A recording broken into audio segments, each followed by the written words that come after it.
Hey tubers, welcome back for another adventure, and I want to put a little bit of time in with the old Taylor Dunn burden carrier cart. I have done a little bit of research on these things, and it seems that there are gasoline powered ones out there, but that's not what's common. It seems that mostly you find these in electric. The rear end's cracked, and we could see that by looking at it. And according to the person I bought it from, it'll go backwards, but it won't go forwards. So I knew that going into this deal. I did a little research last night, and parts for these things, especially used parts for these things, are not easy to come by, especially the gasoline powered ones. So I'm kind of sitting on a bit of a special problem. This thing has, I don't know, 10, 12, 14, 16 Kohler is what it looks like. I'm not positive, but that's from what I'm getting from you guys and from its appearance, that appears to be true. So it's got a big one-lung Kohler and a torque converter that goes to the rear end, very much like a golf cart situation. So I'm hoping, if the rear end cannot be fixed, I'm really hoping that I'm able to cob a golf cart rear axle into it. If not, I got a huge planter here. I'll probably have to go straight axle and reconsider what I'm up to. Not really what I want to do. I really would kind of like to keep it as a hauler. So that's what I'm going to be working toward. I didn't buy this to be a go-kart. I bought this to be a hauler. It seems to be wide enough, or especially with these gates off, or one side of the gates off, I can probably get a 3 or 4 wheeler on there. So just picture a winch, a set of ramps. I can haul them right on up. So that's what it wants to be. So far, this thing looks like a pleasure to work on. Boy, you move the gate right out of the way, and you put all your tools, straighten them all out right there. You know, jacking it up, not hard. You just look for a frame area, right? Jack it up from there. I'm not getting underneath it, so I'm going to be sloppy and not use a jack stand. I use this stuff by the gallon, but they don't send me any of it for free, so we'll block their name, you know, give it the old spray, and then you gotta love it.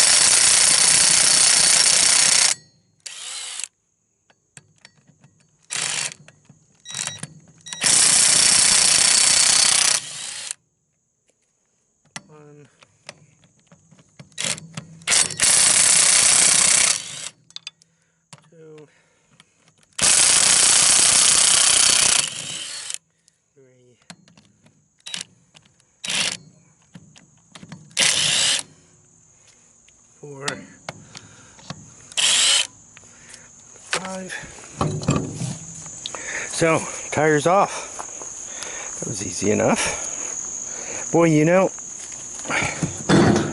the rear end really does look very much like a golf cart one, just a little more heavy duty, even the way that cradle is and so forth. I'm hoping if this rear end's unfixable, or maybe I can just get a tube for it, just maybe it unbolts. I haven't looked at it that closely. In the meantime, the trick is to get air into it. So on one of my 1,000 trips per day up and down these stairs, I noticed this wheel sitting here, and I'll try not to get a spider bite. I notice it's takes 5 bolts and seems to have air in it. It's not exactly the right tire for it, but I just want to see if it'll go on. That way I know if I have a spare floating around the hoard. This is a one of. Not quite sure why I picked it up. It was probably with a batch of other stuff and I was stuck with it. But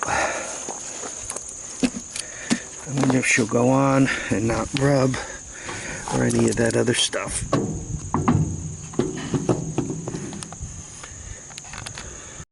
Look at that, it goes right on, and it's a Carlisle, just like I took off.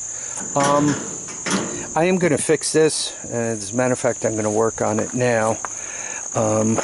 This side seems to be sealed. This side seems that it jumped off. I don't see a tube in there, so I'm going to clean this up, and I'm going to give it the old rubber cement treatment. And then we're going to pump it up and see if it holds. But in the meantime, the thing could ride around on that and be all kinds of happy, right? So that works for me. Those of you who frequent my channel know that I really dislike working on tires. But I have come up with a few things that have helped. First of all, this Elmer's glue really seals the bead well. Secondly, if you kind of put a tourniquet around the center, you have a better chance of you know, squeezing the ends out and getting it to seal. If you take the valve out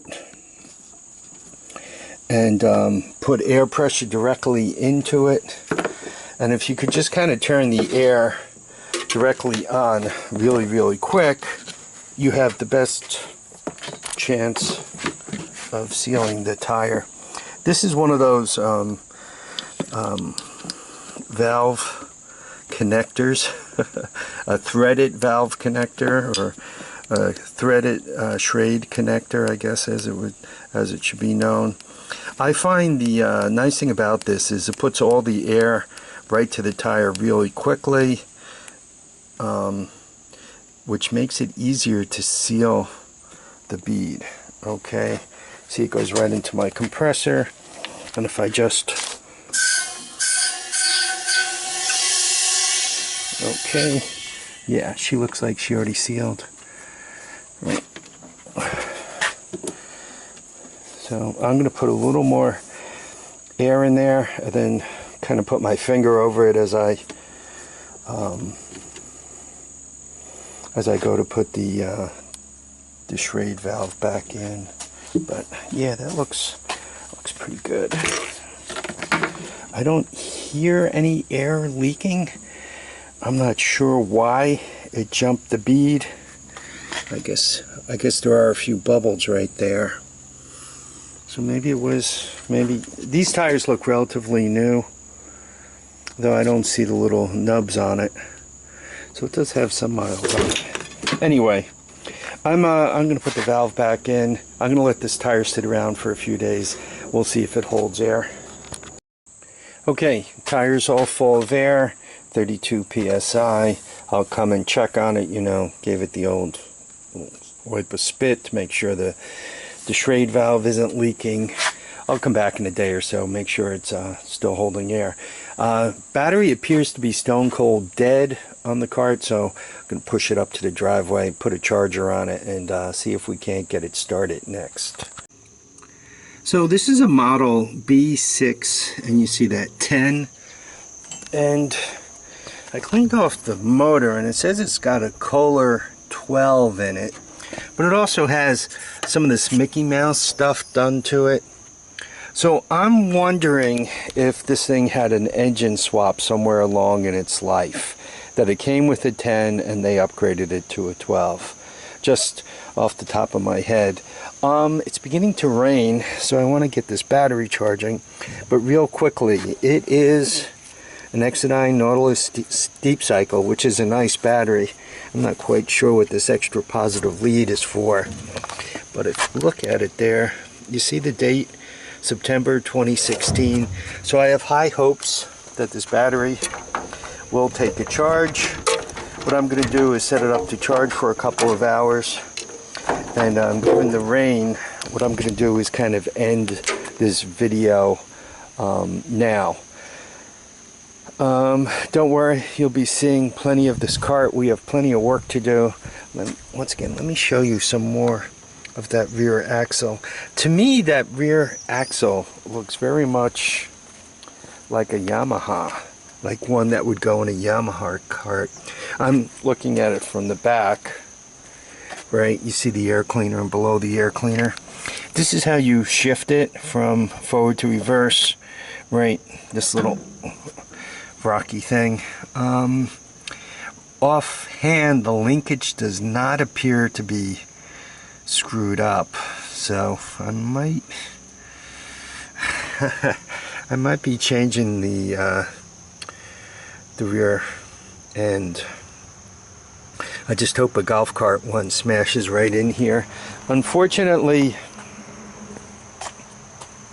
these are 5-bolt rim. Almost all golf carts are 4s, so the front and back tires will be different.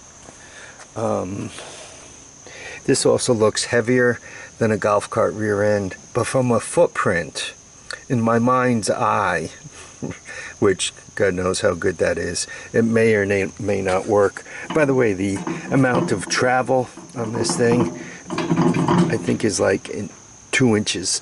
So suspension isn't a lot. Taking it off-road, you're really kind of beaten up on it. You know, on the driveway, on the grass, that's good. Off on the trails, not so good. Oh, anyway, yeah, I'm going to end this video here. I want to thank everybody for dropping by to watch and comment and subscribe. Remember, feet down, heads up, and get out and enjoy each and every day. Bye now.